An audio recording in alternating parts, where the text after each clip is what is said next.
Security forces का मुल्क दुश्मन अनासिर को एक बार फिर मुंह तोड़ जवाब। दहशतगर्दों के खिलाफ खैबर के इलाके तीरा में कामयाब ऑपरेशन, कामयाब कार्रवाई में सरगना आबिदुल्लाह सुराफ समेत 5 खवारिज जहन्नुम वासिल कर दिए गए। दहशतगर्दों के कब्जे से भारी तादाद में असलहा और गोला बारूद भी बरामद कर लिया गया। सिक्योरिटी फोर्सेस का इलाके में क्लियरेंस ऑपरेशन जारी। वज़ीर आज़म शहबाज शरीफ का सिक्योरिटी फोर्सेस को दहशतगर्दी के खात्मे के खिलाफ कार्रवाई पर खराज तहसीन।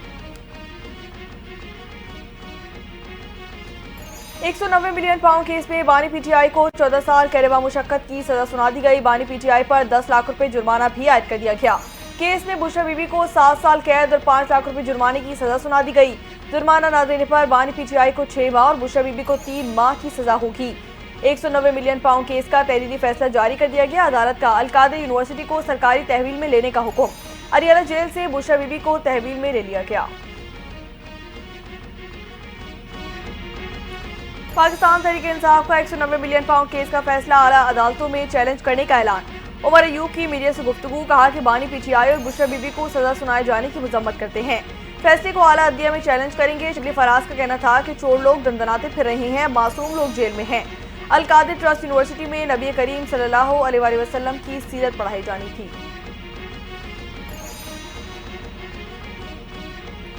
$190 मिलियन पाउंड केस में सजा के बाद एहतसाब अदालत इस्लामाबाद से गिरफ्तार बुशरा बीबी को अलियाला जेल में खवातीन के बैरक मुंतकिल कर दिया गया।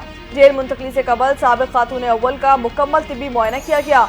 उन्हें कुछ मेडिसिन भी दी गई हैं। कपड़े, जूते, चादरें, खाने पीने की अशिया, बेडशीट, तकिए और दीगर जरूरी सामान भी फराहम कर दिया गया। कौम को मुबारकबाद देता हूँ, आज इंसाफ होता हुआ नजर आया। कानून के तमाम तकाजे पूरे हुए। पाकिस्तान तहरीक इंसाफ वर्कर्स को घबराना नहीं है। अभी 9 मई के फैसले आने हैं। मुस्लिम लीग नून के रहनुमा बैरिस्टर अकील मलिक का बानी पीटीआई को सजा पर रद्द-ए-अमल सामने आ गया।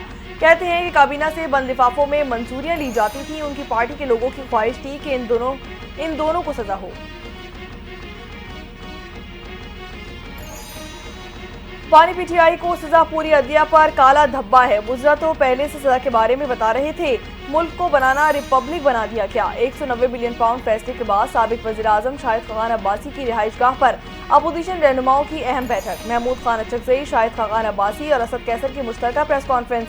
कहते हैं कि तमाम सियासी जमातों को इकट्ठा करके एक लाएअमल बनाया जाएगा। अगर मुल्क आइन के मुताबिक नहीं चलेगा तो सियासी इंतशार खत्म नहीं होगा। 190 मिलियन पाउंड कैद के फैसले के बाद अल-कादर यूनिवर्सिटी मेरे पास आ गई है। वज़ीर आला पंजाब मरियम नवाज का इंकशाफ। कहती हैं कि अल-कादर यूनिवर्सिटी सरकारी तहवील में दे दी गई है। अब वो यूनिवर्सिटी मेरे पास आ गई है। अल-कादर यूनिवर्सिटी के तुलबा को भी अब स्कॉलरशिप दी जाएंगी।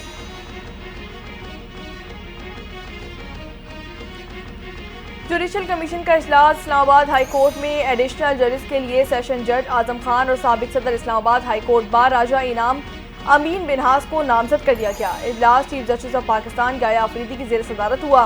कमीशन ने इस्लामाबाद हाई कोर्ट के एडिशनल जजेस की नामजदगी के लिए 4 में से 2 नामों की मंजूरी दे दी है। बलूचिस्तान हाई कोर्ट के लिए 3 एडिशनल जजेस की नामजदगियों पर भी गौर किया गया। वफाकी काबीना ने इदारों की राइट साइजिंग के दूसरे मरहले की मंजूरी दे दी। इदारों की अपग्रेडेशन और इंजमाम की मुतादिद तरामीम की भी मंजूरी दे दी गई है। मुख्तलिफ इदारों की थर्ड पार्टी ऑडिट और अच्छी शोहरत के हामिल कंसल्टेंट की खिदमत हासिल करने के लिए मंजूरी दी गई है। काबीना Pakistan industrial technical estate centre की किस्मत का फैसला 1 साल बाद करेगी। वजारत IT ने 5G टेक्नोलॉजी का कार्ड मैप तैयार कर लिया है। हुकूमत ने 5G टेक्नोलॉजी के स्पेक्ट्रम्स की नीलामी के फ्रेमवर्क्स को भी हातमी शक्ल दे दी है। 5G टेक्नोलॉजी जून से मुल्क भर में लॉन्च की जाएगी। स्पेक्ट्रम की नीलामी 5 मराहिल में मुकम्मल की जाएगी। नीलामी का अमल फरवरी से शुरू किया जाएगा। कमेटी मार्च में कीमतों का तयन और तिजारती शराइत तय करेगी। PTA मई में 5G स्पेक्ट्रम को नीलाम करेगी। साल 2023 में यूनान कश्ती हादसे की इंक्वायरी रिपोर्ट पर कार्रवाई। 65 FIA अफसरान और मुलाजमीन को ब्लैकलिस्ट करार दे दिया गया। इमिग्रेशन, इंसदाद इंसानी स्मगलिंग विंग्स में तैनाती पर पाबंदी लगा दी गई। ब्लैकलिस्ट होने वालों में 3 deputy director, 2 assistant directors, 4 inspectors, 15 sub inspector, 13 assistant sub inspectors, 20 head constables और 8 कांस्टेबल शामिल हैं। चैंपियंस ट्रॉफी से पहले ही भारतीय क्रिकेट टीम को एक और धचका। विराट कोहली इंजरी का शिकार हो गए। टूर्नामेंट खेलने पर सवालिया निशान लग गया। कोहली की गर्दन में मोच आई थी। इंजेक्शन लगाए जा रहे हैं। चैंपियंस ट्रॉफी में शिरकत खतरे में पड़ सकती है। और in form opener Saim Ayub Champions Trophy से बाहर हो गए। बुम आफरीदी का इंकशाफ कहते हैं कि साइम से फोन पर बात हुई है। उन्हें सेहतियाब होने में 3 हफ्ते लग सकते हैं, जिसके बाद रिहैब होगा। हमारे पास मैच विंग प्लेयर्स कम हैं।